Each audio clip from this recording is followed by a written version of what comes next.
warahmatullahi wabarakatuh. Welcome back guys. Ketemu lagi bersama saya Maya Hafia dalam video pembelajaran bahasa Inggris. Hey. Okay, how are you guys? All of you fine today, right? Alright, good.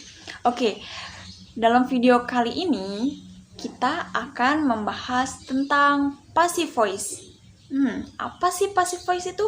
Okay, before we begin our study today, it would be nice for us to pray before learning. Okay, Bismillahirrahmanirrahim. Amin. Okay guys, di sini kita kan akan membahas tentang passive voice.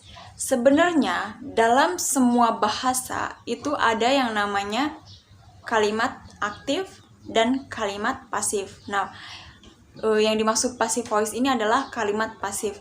Jadi, bukan hanya di bahasa Inggris saja yang ada kalimat passive voice, yang ada active voice, tapi dalam semua bahasa itu ada yang namanya kalimat aktif dan ada yang namanya kalimat pasif. Sini masih ingat nggak sih apa yang dimaksud kalimat aktif, apa yang dimaksud kalimat pasif? Oke, kita ingatkan lagi ya. Oke, kalau dalam bahasa Indonesia, contoh dalam bahasa Indonesia, kalimat aktif, kucing makan ikan. Nah, itu merupakan kalimat aktif ya, kucing makan ikan. Kucing sebagai subjek, makan sebagai verb atau kata kerja, dan ikan sebagai objek. Kita pengen rubah ke dalam kalimat yang pasif. Kita bisa rubahnya seperti ini. Ikan dimakan kucing gitu. Oh, pasti. Oh, ya inget kayak gitu kan. Oke, selanjutnya kita udah membahas itu. Jadi kita sekarang mau membahas definition of passive voice. Apa sih pengertian dari passive voice? Oke, kita sekarang akan membahas tentang definition of passive voice. Oke, definisi of passive voice. Atau pengertian dari passive voice. Ada yang tahu nggak sih pengertian dari passive voice? Kalimat pasif. Ada yang tahu nggak sih kalimat pasif itu apa? Oke, kita jelaskan ya. Kalimat pasif. Passive voice is a passive contraction occur when you make the object of an action into the subject of a sentence.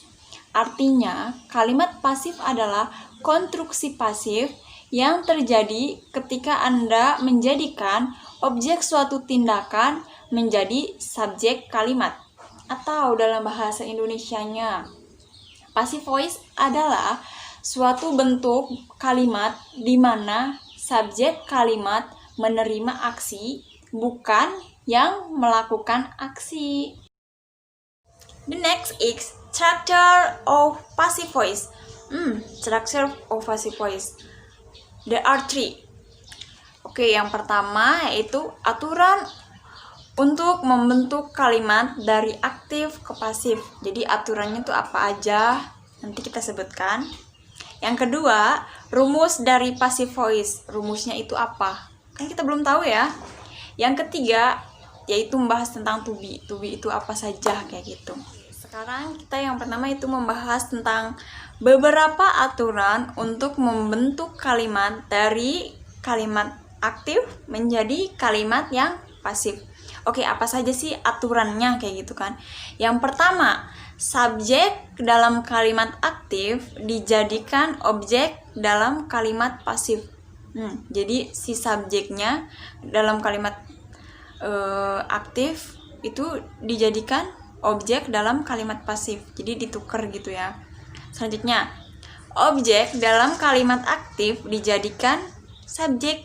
Jadi objeknya itu yang belakang dijadikan yang pertama, berarti kan ditukar ya, gitu. Selanjutnya, menggunakan to be. To be-nya menggunakan apa saja ya? Nanti kita bahas selanjutnya. Selanjutnya, menggunakan verb ketiga atau kata kerja ketiga atau past participle. Oke, selanjutnya di sini kita akan membahas tentang rumus dari passive voice. Sebelum ke rumus passive voice, saya akan menjelaskan dulu dari rumus active voice-nya ya. Rumus active voice sebenarnya mudah sih gitu, bisa dihafalkan sebenarnya. Yang pertama yaitu subject plus verb plus object. Nah, kalau rumus passive voice apa sih? Ada yang tahu nggak rumus passive voice? Ada yang tahu nggak? Oke, kita jelaskan, kita ulangi lagi dari rumus passive voice ya.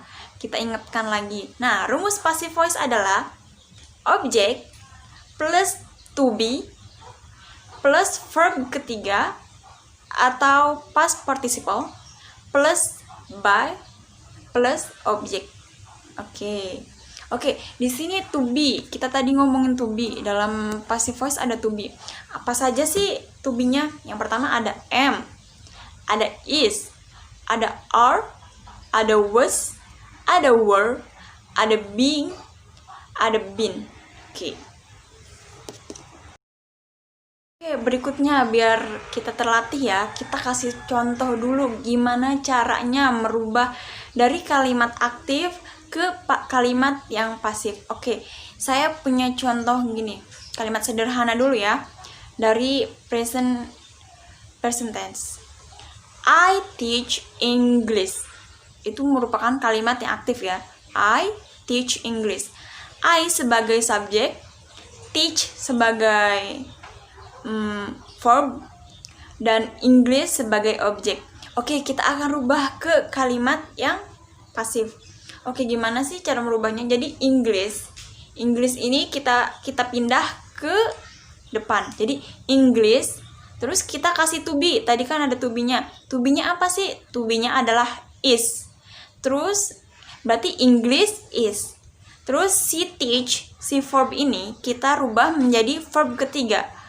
Verb ketiganya adalah taught. Berarti English is taught. Kita kasih by. English is taught by me. Kayak gitu. Itu contohnya ya. Oke, next. Selanjutnya saya akan menjelaskan tentang passive verb intenses. Oke, passive verb intenses. Oke, apa saja sih gitu kan? Oke, saya akan menjelaskan selanjutnya. Yang pertama itu ada present tense. Oke, present tense. Rumus dari present tense itu ada subject plus to be. To be-nya itu ada is, ada am, dan ada are. Terus subject plus to be plus verb 3 plus by plus object. Kayak gitu. Contohnya, sekarang ke contoh dari present tense. She read a book in library. Itu merupakan kalimat aktif ya, atau active voice. Oke, kita rubah menjadi kalimat yang pasif. Jadi kan a book itu kan sebagai objeknya ya. Jadi kita kedepankan a book is read by her in library. Oke. Udah paham kan? Udah paham belum? Oke, next. Berikutnya saya akan menjelaskan tentang present continuous. Passive verb in present continuous. Oke, rumus dari present continuous passive ini adalah subject plus to be. To be-nya itu ada is, ada am, ada are, sama aja yang kayak present tense.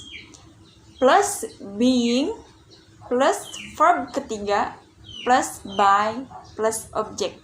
Oke, the example atau contohnya adalah I am buying a book. Itu merupakan kalimat aktif atau active voice. Oke, I am buying a book. Jadi kita rubah ya ke dalam passive voice. Oke, a book itu kan merupakan dari situ kan merupakan objek. Kita rubah ke dalam subjeknya ya, atau kita pindah ke pertama. A book kita berikan to be. A book is ditambahin being. A book being, terus buying itu kan verb pertama ya, itu dikasih verb pertama plus ing kan, kita rubah menjadi verb ketiga yaitu bought. Berarti a book is being bought by me, kayak gitu. Selanjutnya saya akan menjelaskan yang ketiga, yaitu saya akan menjelaskan tentang past tense. Past tense di sini itu kan passive verb in past tense. Itu rumusnya apa sih? Rumusnya yaitu subject plus to be. To be-nya itu ada was, ada were, plus verb ketiga, plus by, plus object. Oke, sekarang kita kasih contohnya. Contohnya adalah Udin played, ada ed-nya, played volleyball yesterday. Kita rubah ke dalam passive voice. Yang tadi kan kalimat aktif atau active voice, kita rubah ke dalam pasif. Jadi volleyball di sini itu kan sebagai objek ya. Kita rubah ke dalam yang pertama atau dipindah ke yang pertama. Jadi volleyball kita kasih to be. To be-nya adalah was. Volleyball was played. Play itu di sana kan udah played ya, tapi verb ketiganya juga sama, played. Jadi volleyball was played by Udin yesterday, kayak gitu. Alhamdulillahirabbil alamin. Akhirnya materi tentang passive voice kali ini sudah selesai. Untuk semua yang udah nonton, yang udah memperhatikan semuanya, terima kasih banyak. Maaf kalau bila ada kesalahan dari tutur kata ataupun dari omongan atau apa yang disampaikan kurang berkesan atau kurang tepat kayak gitu, mohon dimaafkan juga. Terima kasih. Wassalamualaikum warahmatullahi wabarakatuh.